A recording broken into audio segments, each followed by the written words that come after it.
Hello guys! Kwentong OFW na naman tayo. So, oras na naman ang pagluluto ng tanghalian. Ayan, so yung ibang mga kapwa natin kakunyang namang problema talaga pag oras ng lutuan. Ayan, so dahil meron kaming leftover na steamed chicken last night. So, ayan guys, tamang diskarte lang.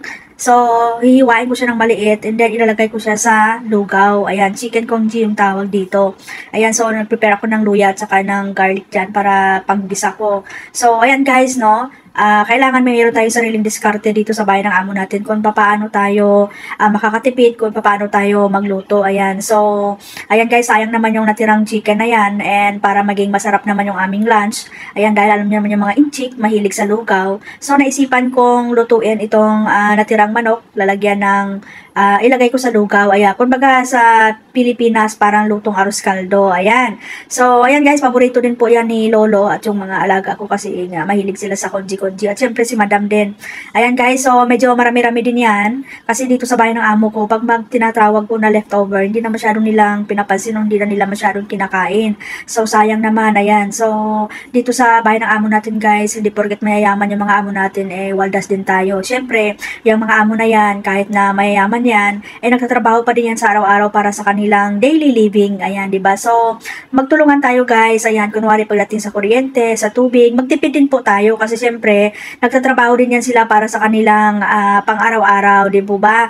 So, magtipid tayo sa tubig, magtipid tayo sa kuryente, 'di ba? Para kahit papaano hindi naman masyadong malaki yung gastusin ng amo natin. Ayan. So, ayan guys, nagugas muna ako ng bigas diyan.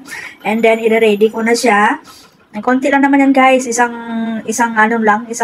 taka lang, isang salop lang kasi pag lunchtime, minsan ako lang, si Moymoy at si Lolo ang kakain. Maswerte na minsan pag andito si Madam, di ba? So, ayan, para masarap guys yung lasa ng manok, ayan, igigisa ko muna siya.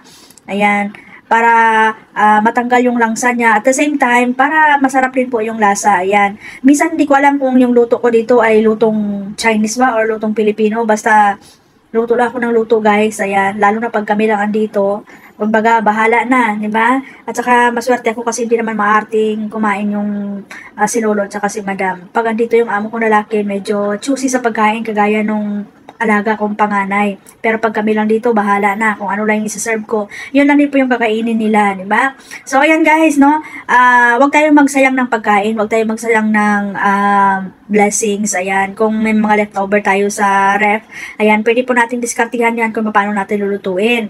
Yung may mga amo kasi minsan na nagbibigay sila ng food allowance sa mga konyang, kaya hindi po sila kumakain ng pagkain ng amo. So, since ako wala po akong food allowance, so isang luto lang po kami ng amo ko, kaya naman, naisipan kong magluto ng medyo swak din sa panlasa ko.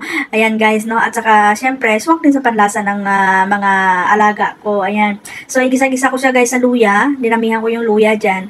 Ayan guys, pag nagluto kayo ng karne, especially manok or isda, ayan, kahit magprito lang kayo ng isda, lagyan nyo ng luya kasi pampatanggal po ng langsa yan. At saka syempre pampabango na rin, ayan. So ginisa-gisa ko muna siya hanggang sa pumula-pula na siya, tapos nilagyan ko siya ng seasoning, and then, ayan, pag medyo pula-pula na po siya, medyo brown-brown na siya, ayan. So i-ano ko na siya, i-mix ko na siya sa hinugasan kong bigas, ayan.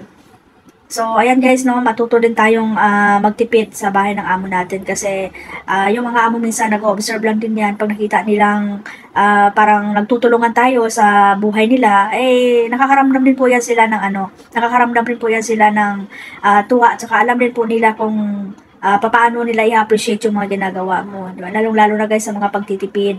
May mga amo na kahit mayaman, pero syempre, kailangan din nila magtipid kasi yung pera ay pinaghirapan din po nila yan. So, ayan, nagisa ko na siya.